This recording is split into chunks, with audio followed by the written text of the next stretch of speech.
ശബരിമല വിശ്വാസ സംരക്ഷണ പദയാത്രയിൽ ജാഥ ക്യാപ്റ്റനായ കെ മുരളീധരൻ പങ്കെടുക്കില്ല. KPCCയുടെ പുനഃസംഘടനയിലെ നീരസത്തെ തുടർന്നാണ് വിട്ടുനിൽക്കുന്നതെന്നാണ് സൂചന. വ്യക്തിപരമായ പരിപാടികൾ ഉള്ളതിനാൽ ഗുരുവായൂരിലാണ് എന്നാണ് കെ മുരളീധരന്റെ വാദം.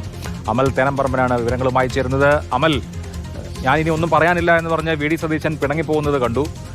എന്തുകൊണ്ട് കെ മുരളീധരൻ പങ്കെടുക്കുന്നില്ല എന്ന ചോദ്യത്തിന് ഉത്തരവുണ്ട്. അദ്ദേഹം ഉത്തരമേഖലാ ജാഥയുടെ ക്യാപ്റ്റനായിരുന്ന ആളാണ്.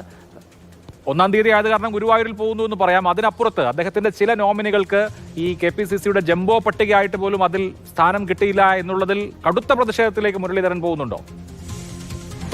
കെ മുരളീധരൻ ഈ പരിപാടിയിൽ പങ്കെടുക്കുന്നില്ല എന്നുള്ള കാര്യം സ്ഥിരീകരിക്കുന്നുണ്ട്. എവിടെയാണ് എന്ന് ചോദിക്കുമ്പോൾ ഗുരുവായൂരാണ്. ഇന്ന് അമ്പലത്തിൽ പോകാനായി പോയതാണ് എന്നുള്ളതാണ് കെ മുരളീധരൻ വിശദീകരിക്കുന്നതെങ്കിൽ കൂടി അത്തരത്തിലല്ല കാര്യങ്ങൾ എന്നുള്ളത് വ്യക്തമാണ്. കെ മുരളീധരൻ ഈ വിശ്വാസ സംരക്ഷണ ജാഥയുണ്ടായിരുന്നു.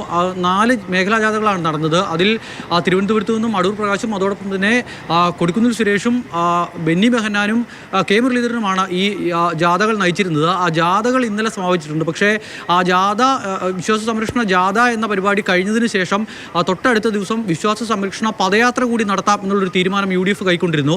അതിൻ്റെ അടിസ്ഥാനത്തിലാണ് ഇന്ന് പരിപാടി നടക്കാൻ പോകുന്നത്. ആ പരിപാടിയിൽ പക്ഷേ കെ മുരളീധരൻ പങ്കെടുക്കുന്നില്ല എന്നുള്ളതാണ്. ബാക്കി 3 ജാഥ ക്യാപ്റ്റന്മാരും ആ പരിപാടിയിലേക്ക് എത്തുന്നുണ്ട്. ഇവരാണ് ആ പരിപാടിയിൽ ഒരു പ്രധാന സാന്നിധ്യമാകേണ്ടിയിരുന്നത്. ഈ 4 പേരും മറ്റ് UDFിൻ്റെ നേതാക്കളും എല്ലാം ആ പരിപാടിക്ക് എത്തുമെന്നുള്ള കാര്യം വ്യക്തമാക്കുകയും ചെയ്തതാണ്. എന്തായാലും കെ മുരളീധരൻ പരിപാടിയിൽ പങ്കെടുക്കുന്നില്ല. പുനഃസംഘടനയുമായി ബന്ധപ്പെട്ട് കടുത്ത അതൃപ്തി കെ മുരളീധരനുണ്ട്. ഈ ജംബോ പട്ടികയായിട്ട് കൂടി കെ മുരളീധരൻ നിർദ്ദേശിച്ച പേരുകൾ അതിൽ വന്നില്ല എന്നുള്ളതാണ് മുരളീധരനെ ചൊടിപ്പിച്ചിരിക്കുന്നത്. എറണാകുളത്തു നിന്നും കോതമംഗലത്തു നിന്നും അടക്കമുള്ള നേതാക്കന്മാരുടെ ചില പേരുകളൊക്കെ കെ മുരളീധരൻ നിർദ്ദേശിച്ചിരുന്നു. പക്ഷേ അതൊന്നും ഉൾക്കൊള്ളാതെയുള്ള ഒരു പട്ടികയാണ് പുറത്തേക്ക് വന്നിരുന്നത്. ഇന്നലെ ചാണ്ടി ഉമ്മനും ഇത്തരത്തിൽ ഒരു പ്രതികരണം നടത്തുന്നത് നമ്മൾ കണ്ടതാണ്. പത്തനംതിട്ടയിലെ പരിപാടിയിൽ ചാണ്ടി പങ്കെടുത്തിരുന്നില്ല.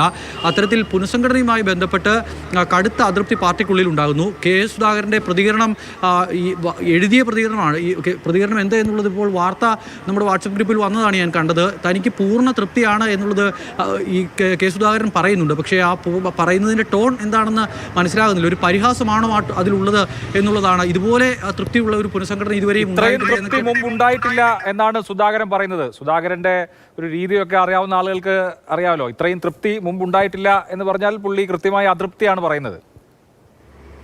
അത് തന്നെ ആവണം.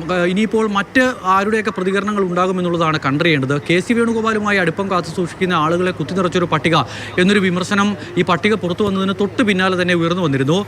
പക്ഷേ വൈസ് പ്രസിഡന്റുമാരെയും അതോടൊപ്പം തന്നെ രാഷ്ട്രീയകാര്യ സമിതി അംഗങ്ങളെയും ഒക്കെ നിശ്ചയിക്കുന്നതിൽ ഗ്രൂപ്പുകളോടൊരു കൂടിയാലോചനയൊക്കെ നടത്തിയിട്ടുണ്ട് എന്നുള്ളതാണ് മനസ്സിലാക്കാൻ കഴിയുന്നത്. കെ മുരളീധരനെ പോലെ അങ്ങനെ പരസ്യമായി ഒരു ഗ്രൂപ്പ് എന്ന് പറഞ്ഞ് കെ മുരളീധരൻ്റെ കാര്യം പറഞ്ഞാൽ കെ മുരളീധരൻ ഒറ്റയ്ക്കൊരു ഗ്രൂപ്പ് എന്ന് പറഞ്ഞ സംവിധാനത്തിലാണ് മുന്നോട്ട് പോകുന്നത്. അങ്ങനെ നിൽക്കുന്ന ആളുകളുടെ പല നോമിനികളും തഴയപ്പെട്ടിട്ടുണ്ട് എന്നുള്ളതാണ് പ്രധാനപ്പെട്ട കാര്യം. ഇനിയിപ്പോൾ ജനറൽ സെക്രട്ടറിമാരുടെ പട്ടിക വന്നു കഴിഞ്ഞു. സെക്രട്ടറിമാരാണ് ഇനി വരാനുള്ളത്. ആ പട്ടിക വരുമ്പോൾ കുറേ കൂടിയ ആളുകളേക്ക് ഉൾപ്പെടുത്തി പ്രശ്നപരിഹാരം ആയി മുന്നോട്ട് പോകാൻ കഴിയുമെന്ന പ്രതീക്ഷയാണ് നേതൃത്വത്തിനുള്ളത്. പക്ഷേ എത്ര നാൾ കാത്തിരിക്കേണ്ടി വരുമെന്നുള്ളത്. സണ്ണി ജോസഫ് എല്ലാ നേതാക്കളുമായും ചർച്ച നടത്തിയിരുന്നു. മുൻ KPCC പ്രസിഡന്റുമാരുമായും VM സുധീരനും മുല്ലപ്പള്ളി രാമചന്ദ്രനും അടക്കമുള്ള ആളുകളുമായി ചർച്ച നടത്തി. രമേശും VDയും അടക്കമുള്ള ആളുകളുമായി ചർച്ച നടത്തി. AK ആന്റണിയെ പോയി കണ്ടു. ഇങ്ങനെ എല്ലാ നേതാക്കളുമായി കെ മുരളീധരനുമായും ചർച്ച നടത്തി. ഇതിനൊക്കെ ശേഷം വന്ന പട്ടികയാണ്. ആ പട്ടികയിൽ വലിപ്പം കൂടിപ്പോയി എന്ന പരാതിയൊക്കെ ഉണ്ട്. പക്ഷേ എന്നാലും ഇപ്പോൾ എല്ലാവരുടെയും എല്ലാ നോമിനികളെയും ഒരു കാലത്തും ഒരു ഭാരവാഹി പട്ടികയിലും ഉൾപ്പെടുത്താൻ കഴിയില്ലല്ലോ. അപ്പോൾ അതിനപ്പുറത്ത് ഒരു വലിയ പൊട്ടിത്തെറി ഉണ്ടാവാൻ മാത്രമുള്ള എന്ത് സംഭവമാണ് അവിടെ ഉള്ളത്? അഭിലാഷ്, സാധാരണ നിലയിൽ ഒരു പട്ടിക കോൺഗ്രസുമായി ബന്ധപ്പെട്ട് അതിപ്പോൾ പോഷക സംഘടനകളുടെ ആണ് എങ്കിൽ പോലും വന്നാൽ KSUവിൻ്റെയോ യൂത്ത് കോൺഗ്രസിൻ്റെയോ ഒക്കെ പട്ടിക വരുമ്പോൾ പോലും ഇതിലും വലിയ പൊട്ടിത്തെറി ഉണ്ടാകാറുണ്ട്. താരതമ്യേന ഇനിയിപ്പോൾ ഇത് തുടങ്ങിയിട്ടുള്ളൂ എന്ന് മാത്രമാണ് അറിയാനുള്ളത്. മുരളീധരനും ചാണ്ടിയുമൊക്കെയാണ് ഇതിൻ്റെ ഒരു തുടക്കം. ഇനിയിപ്പോൾ മറ്റാരെങ്കിലുമൊക്കെ രംഗത്തേക്ക് എത്തും എന്നുള്ളതാണ് ഒരു ചോദ്യമായി നിലനിൽക്കുന്നത്. അല്ല എങ്കിൽ ഈ സാധാരണ നിലയിൽ കോൺഗ്രസിൽ ഉണ്ടാകുന്ന ഒരു കലാപം ഈ പട്ടിക വന്നപ്പോൾ ഉണ്ടായിട്ടുണ്ടോ എന്ന് ചോദിച്ചാൽ അത് ഇല്ല എന്ന് പറയേണ്ടി വരും. പക്ഷേ അതൃപ്തി ഉള്ളിൽ നീറി പുകയുന്നുണ്ട്. പല നേതാക്കന്മാരും ഒഴിവാക്കപ്പെട്ടു, തഴയപ്പെട്ടു എന്നൊരു തോന്നൽ ഈ പട്ടിക വന്നതിന് ശേഷം ഉണ്ടായിട്ടുണ്ട്. എന്തായാലും രാഷ്ട്രീയകാര്യ ഇന്നിപ്പോൾ ഒരു തീരുമാനമുണ്ടാകും. രാഷ്ട്രീയകാര്യ സമിതി എന്ന് ചേരണം, KPCCയുടെ യോഗം എന്ന് ചേരണം എന്ന കാര്യത്തിലൊക്കെ ഇന്നൊരു അന്തിമ തീരുമാനം ഉണ്ടാകുമെന്നുള്ളതാണ് പ്രതീക്ഷിക്കുന്നത്. നിലവിൽ എം ലിജുവിനെ സംഘടനാ ചുമതലയുള്ള ജനറൽ സെക്രട്ടറി സ്ഥാനത്ത് നിന്ന് മാറ്റിയിരുന്നില്ല എങ്കിൽ കൂടി ഈ പുറത്തു വരുന്ന KPCC പ്രസിഡന്റിൻ്റെതായി പുറത്തു വരുന്ന ഉത്തരവുകളെല്ലാം അല്ലെങ്കിൽ ഓർഡറുകളെല്ലാം അത് KPCC പ്രസിഡന്റ് തന്നെ ഒപ്പിട്ടാണ് വരുന്നത്. സാധാരണയാണെങ്കിൽ സംഘടനാ ചുമതലയുള്ള ജനറൽ സെക്രട്ടറിക്ക് ആണ് അങ്ങനെ അങ്ങനെ ഒപ്പിട്ട് വരാറ്. ഇതിപ്പോൾ ലിജുവിന് മറ്റൊരു സ്ഥാനം നൽകിയിരിക്കുന്നു. അപ്പോൾ സംഘടനാ ചുമതലയുള്ള ജനറൽ സെക്രട്ടറി സ്ഥാനത്തേക്ക് ഒരാളെ കൊണ്ടുവരേണ്ടിയിരിക്കുന്നു. അതിലും പല നേതാക്കന്മാർക്കും പല ശുപാർശകളുമുണ്ട്. അതോടൊപ്പം മറ്റ് പോഷക സംഘടനകളുടെ ചുമതലകളിലേക്ക് ആളുകളെ കൊണ്ടുവരേണ്ടതുണ്ട്. ജില്ലാ ചുമതലകളിലേക്ക് ഇപ്പോൾ നിയോഗിക്കപ്പെട്ട KPCC ജനറൽ സെക്രട്ടറിമാരെ അവർക്ക് ചുമതല നൽകേണ്ടതുണ്ട്. ഈ ചുമതല നൽകുമ്പോഴെല്ലാം പല നേതാക്കന്മാർക്കും പല ശുപാർശകളും പല പേരുകളും മുന്നോട്ട് വയ്ക്കാനുണ്ടാകും. അതുകൂടി കഴിഞ്ഞു കഴിയുമ്പോൾ ഒരുപക്ഷെ ഈ പ്രശ്നം കൂടുതൽ സങ്കീർണമാകാനുള്ള സാധ്യതയാണ് കാണുന്നത്.